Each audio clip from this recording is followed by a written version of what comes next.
The Game Week 11 deadline is drawing near, so it's time to make some final decisions. Welcome to FPL Mate, my name is Dan. Coming up in today's video, we're going to be covering all of the press conference news from all of the teams, looking at that key injury information with some key updates to some major players that I think you guys might have in your squads. We're going to go over the double and blank game week situation and what this means for chip strategies. We're going to look at the goal scorer odds and therefore who are the best captains for this week. Can we go off Erling Haaland?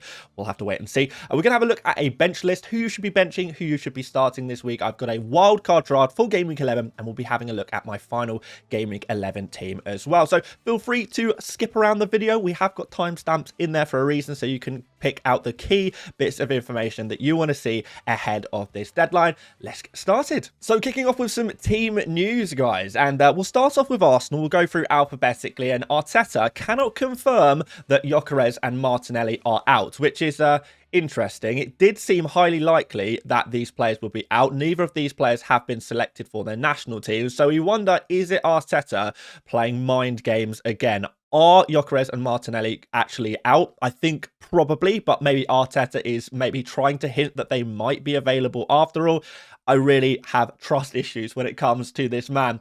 For Brighton, Mitoma is 50-50 whether he's going to be available or not this game week. Veltman is available, however, and Herzl hinted that other strikers could get more minutes in the near future. So be aware of that one, Welbeck owners, particularly with some fixture congestion coming up very soon. For Burnley, Foster has trained following illness last week, and Ekdal should be fine following a training knock. As for Chelsea, Lavia is going to be out following a quad injury, leaving Caicedo as really the only, the main defensive midfielder that is going to be available for Chelsea at the moment.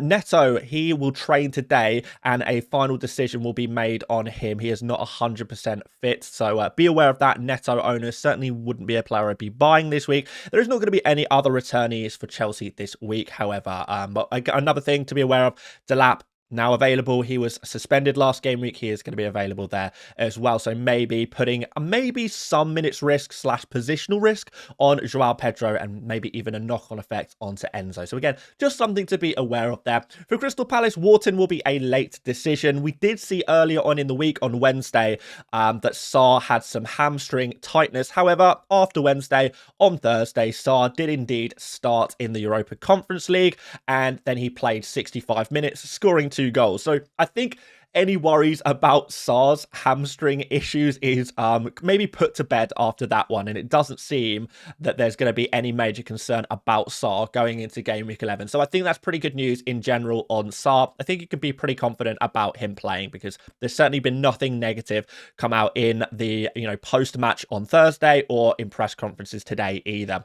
For Everton, Njai has trained in full, so he is expected to be fine. So good news for Njai owners there. But there is still going to be no Branthwaite and Patterson for Everton. And as for Leeds United, Calvert-Lewin will be a late call due to an adductor injury, and Bogle is expected to be fine. Moving on to Liverpool, and Isak is back in training, so maybe some worries if you are an Ekatike owner. Alisson is still going to be due back in Game Week 12, so we should see a return for him after the international break, of course, and Frimpong is going to be just a little bit longer. For Man City, Rodri is unlikely to be risked, and Kovacic presumably still out with his ankle injury. For Newcastle, there is every chance that Gordon will miss this weekend due to his hip issue, which seems to be just continuing on and on and on for him. Yeah, that flaring up again is gotta be worrying for Gordon owners. Even if he can build up some fitness there, you do worry about some rotation, early substitutions in the upcoming week. So could be that Gordon is a sell this week. Osula is going to be out. Wissa is back in training, but he's probably not going to be playing right away. Howe kind of mentioned that Wissa, they want to build his fitness up. He is nowhere near like the fitness levels that he needs to be at. So he's going to build his fitness presumably over the next few weeks before getting any major minutes. And Hall has also been building his minutes as well. He played some minutes in the midweek. So we could see Hall come in at left back for Newcastle. Maybe not this week, but looking after the international break, there is a strong possibility we could see that. So something to be aware of if you do have the likes of Burn or Botman in your team. It's very likely that one of those two players might start seeing a reduction in their their minutes in the very near future. But I think you're going to be fine for this game week if you do want to play your Newcastle defenders against Brentford.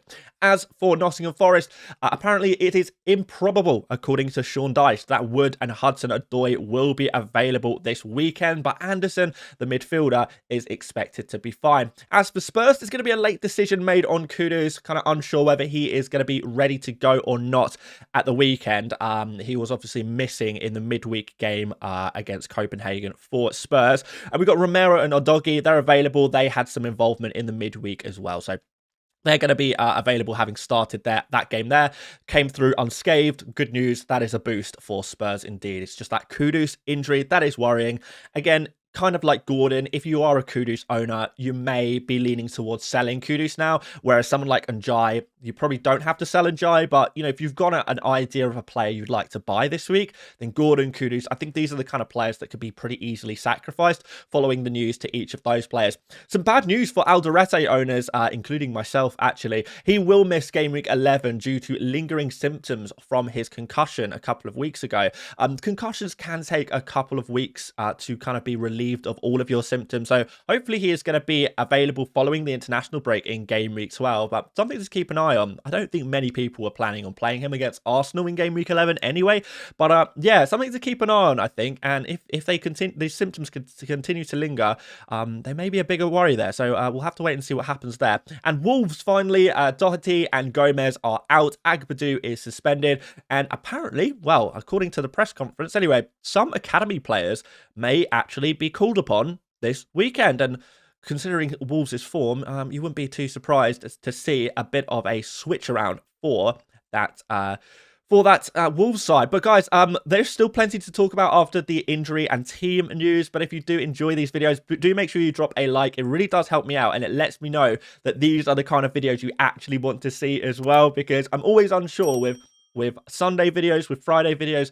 Do you guys actually want to see these? They are always the least popular videos of the week, so show some love if this is what you're looking for in your FPL content, and yeah, it helps me know what the right things to do are. Okay, let's give an update on the double and blank game weeks. And yeah, the basic news, let's just front load this. There is not going to be any double or blank game weeks in the first half of the season. Last game week, we spoke about scenario A and scenario B. One scenario, Crystal Palace would have some major fixture congestion, and the other scenario, there would be some double game weeks and some blank game weeks. We are not going to have the doubles and blanks. We are just going to see Crystal Palace play an insane amount of games in late December. So, well, mid to late December, I suppose. So, yes, Crystal Palace, they're going to be playing a period of games where they play every couple of days, which is certainly not ideal for them. It's going to be quite tricky for Crystal Palace players. Particularly, we're going to have like Sarr going off to AFCON, and then also all of these fixtures in a short period of time. Be aware of that one, guys, because yeah, it's going to get heavy. There's possibly going to be some rotation, maybe in the Premier League, maybe in other competitions. We just don't know, but I would imagine the rotation might come in the Europa or the UEFA Conference League. But yeah, no doubles, no blanks. That does impact chip strategy. It basically leaves the free hit chip, if you still have it, pretty homeless. It leaves the triple captain chip pretty homeless as well. So I think we really need to do a full deep dive on chip strategy next game week, because it deserves a whole video now at this point. So I'm going to do a whole video next week on chip strategy to try and figure out where the best places for each chip is going to be. But I think for game week 11, the only chip you might be thinking about using this week is probably going to be the bench boost. If your bench looks strong this week, then maybe a bench boost this week. But outside of that, I think, you know, we can wait. We can see over the international break. We can do some proper research before locking in any of the other chips that you might have. Let's look at Rob T's projected goals for this game week, because I think people still questioning the captaincy decision this week. And we've got Erling Haaland at the top here right now, and it is a little bit debatable because obviously the Liverpool is the fixture. Some people obviously look at this Liverpool side, they see Liverpool improving and think, you know, I don't want to captain a player against Liverpool. I don't want to captain players against difficult oppositions. And that's completely fair enough. But I cannot go over this enough. The projected goals still put Haaland number one. Despite the fixture, he is still by far the most likely player to score this game week according to the market data. We also see a lot of the projections and the models predicting Haaland with the most predicted points this game week. So everything, all the data, all the markets, everything is still pointing towards Haaland being the best captain this week. But if you disagree with that, I mean, I say that, like, even if you're an eye test manager, surely you've been watching Haaland and thinking, wow, this guy could score a hat-trick any game he plays right now. He's already scored against some really tough games in this season already. He scored against Arsenal, for example. This is Liverpool at home. Haaland at home has been dominating. I don't know, guys. For me personally, it seems pretty clear that Haaland is the best captain. But if for whatever reason you disagree with all of that, and that's fine, we all play FPL in our own ways, then Joao Pedro actually has the second best projected goals this week. I think that Joao Pedro could have his minutes somewhat limited compared to previous game weeks, perhaps. He did start midweek. I don't know where Joao Pedro is going to play. And again, outside of that Spurs game, take the 8 games, well, maybe 7 games before that, 1 game after that, Joao Pedro barely shooting, barely involved. So you really are going off the Spurs game alone, because even in the midweek, Joao Pedro was invisible again.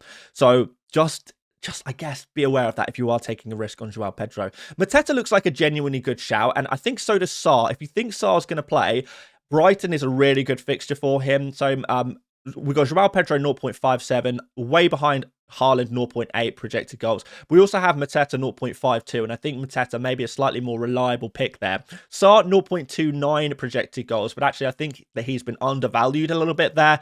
Maybe that was due to his fitness concerns earlier on in the week. We have got players like Saka and Enzo pretty high here as well, if you do want to go for a midfielder with pretty good market projected goals here. Definitely Saka is going to be an option. We know he's going to be on penalties if Gyökeres is out for game week 11, which is pretty nice. And I do trust Arsenal to do the business against Sunderland. Enzo is interesting, fantastic underlying data, but maybe the form isn't quite there. And outside of that, you know, we've got Voltemada here. A lot of people concerned about Voltemada. Still pretty high on this list in 7th, 0.38 projected goals here. Marino, if you're maybe a draft fantasy player, I picked up Marino in my draft team this week, so maybe worth a pickup there if you're a draft player. Outside of that, not really too many interesting players for captaincy, but we are seeing a lot of other players. I think Bowen isn't on this list, but I think Bowen's around somewhere between 0.3 to 0.35 projected goals, so just a little bit lower than the likes of, you know, Joao Pedro, Mateta, Saka, Enzo, who are maybe preferable captains. Sarr is a risky captain, but really, Haaland, I think for me, is your safe bet here. Some people talking about captaining Gabriel this week as well, which has some potential, I suppose. But just wanted to go over some of the market odds just to give some clarity on maybe who or some alternative captains are going to be. But my personal mind has not changed on this one. I don't think this is going to be a week to take a risk unless, I don't know, unless you really don't like Haaland for whatever reason. Okay, so this is our weekly bench list for game week 11, and we're going over some of these players who you maybe would play. So the way this works, guys, is basically this is not a tier list of transfers or anything like that. It is basically just a list of players that you might own right now and which players should be a higher priority to play. So, for example, if you've got 2 players on this list, you know you've got to bench one of them and you've got to play the other one. Maybe the 2 players are Voltemada and Alderete. Well, you can look at this list. You can see Voltemada is much higher on the list than Alderete at the bottom, and therefore you can say from that, okay, I'm going to play Voltemada and I'm going to bench Alderete. Of course, this is just my opinion, but the top plays this week for me would be players like Voltemada, Enzo, Joao Pedro, Semenyo, Paqueta, and Jai Caicedo. These players I would very much like to play. After that, you've got players like Thiago and Kudus and Minter. We've got some defenders in the mix here, James and Chalobah, followed by some more midfielders, Anthony, Grealish, Xhaka, and at that point, we're kind of looking mostly at defenders. And I think I definitely prefer Juve to some of the other defenders you might have, such as Anderson and Richards, Byrne, even Senesi there as well. We've got some Spurs players pretty low on this list, Van der Ven and Pedro Porro. Players like Krupi Jr., I think he could be on the bench this week, so I think he is super risky. And I would be looking to bench Krupi Jr. this week. And players like, you know, Esteve, Mukiele, Goodmanson, these cheap defenders outside of Rodon, most of them are definite benches, depending on who you have available in your team. But again, it's going to depend who you have out of the players on this list. For goalkeepers, you're going to be playing Ray, you're going to play Sanchez. I'm not going to put Dubravka super high on this list because I just think for Burnley, any fixture is a bad fixture. So, yeah, I would put Dubravka ahead of some of the goalkeepers who do have tougher fixtures, but maybe mid-table in terms of those goalkeepers, whether you should play them or not. Certainly, we'd be preferring the likes of Raya, Sanchez, Pickford, Sells, even Pope and Donnarumma to Dubravka this week. But again, this is just my opinion. These are the kind of players I'd be looking to bench and play. Hopefully that makes sense to you guys. I've done a quick wildcard team for you this week, although I have to admit, Game Week 11 looks like a pretty poor week to wildcard because so many of the fixture swings actually come into play next game week. So we will be making a full wildcard video for Game Week 12. Don't worry about that one. That will come out early next week, I suppose. And if you are desperate to wildcard this week, I think it's difficult. So maybe the most controversial thing about this team is there's no Semenyo, because I feel like, you know, you have to make some sacrifices somewhere if wildcarding this week. Semenyo's fixtures don't really turn until maybe next week. But even then, you know, West Ham and Sunderland, we're not really sure what we're going to be dealing with in the near future. So we've got no Semenyo here, but we do have plenty of other decent midfielders and players like that. So just going through this wildcard team is Raya, Gabriel, Gay, Anderson in defence. Then in midfield, Saka, Enzo, and Burmo, Sarr, and Szoboszlai, who I think is going to be really nice in the near future. I think including one Liverpool player, if you're wildcarding this week, is probably a good idea, because a Game Week 12 wildcard probably includes multiple Liverpool players. Haaland and Mateta, the two forwards. We've got Dubravka, Senesi, and Mukiele on the bench with Mark Gu, 4.2 million. Nice cheap option there to just sit on your bench. So I'll be looking at something like this for a wildcard team. This team costs 100.4 million. I'm sure a lot of you guys will be able to afford something a little bit more expensive, maybe a little spicier than this, but just wanted to throw a little template out there for you guys to maybe have a look at, work off if you are on a wild card for whatever reason this game week. But I think there's going to be big changes to the template from next week. So, yeah, one to keep an eye on. And with all that said, guys, let's look at my Game Week 11 team. It is unchanged from yesterday's video, so I don't think we need to go through this too much. No transfers for me. Captain Haaland, no doubt about that. And the only key decision I need to make between now and deadline is who to bench, Richards, Senesi, or Chow. I am most likely to bench Chow, followed by Richards, and I'm most likely to play Senesi out of those three. I have spent some time over the past, I don't know, 12 hours with Chow playing ahead of Richards, but I looked through some of the models and they are suggesting to play Richards ahead of Chow, and I do often lean on these models and these predicted points whenever I have a real 50-50 decision. I really can't decide using my own brain. These are the kind of times where I do default to some of the tools we have available to us in the modern day FPL. But I think this is probably the safest way to set up my team, but I think that's mostly because Newcastle away from home just haven't been great. In fairness, Newcastle have had 2 0-0 draws away from home, which is still, you know, technically clean sheets in the Premier League this season. But I just worry a little bit about Newcastle away from home. I worry about Newcastle generally at the moment. And with people buying Thiago this week, do I really want to, you know, double down on a Newcastle clean sheet this week? Are Richards and Senesi actually the better options? I do like Senesi for the DEFCON this week, and I do think he has potential for a clean sheet. But if you want more information about why I have set up this way, I do definitely recommend you check out my team selection video, which I uploaded yesterday, where I go through in detail the key decisions I have made and why I am going with this lineup and why I'm not making any transfers, because there are some pretty good reasons. And yeah, like I said, more detail in that video. But that's everything I've got to talk about today. I've got some free time this afternoon, so if you have any comments, final questions, anything like that, I've got some time to answer them. I'm usually pretty good at replying to comments anyway. If you guys have questions, try and keep the questions as simple as possible, because I know some people will write paragraphs, and yeah, it can be quite overwhelming to understand what kind of questions that you guys are actually asking. But most of the time, they're absolutely great. So yeah, feel free to leave something and I'll do my best to try and help you out if I can. But thanks again for watching, guys. Like I say, drop a like if this is the kind of content you want to see. Do feel free to subscribe and check out another FPL video if you would like to. This one, YouTube thinks you want to watch next. So there you go. Cheers for watching. See you on Deadline Stream tomorrow, and I'll see you later, mates. Bye-bye.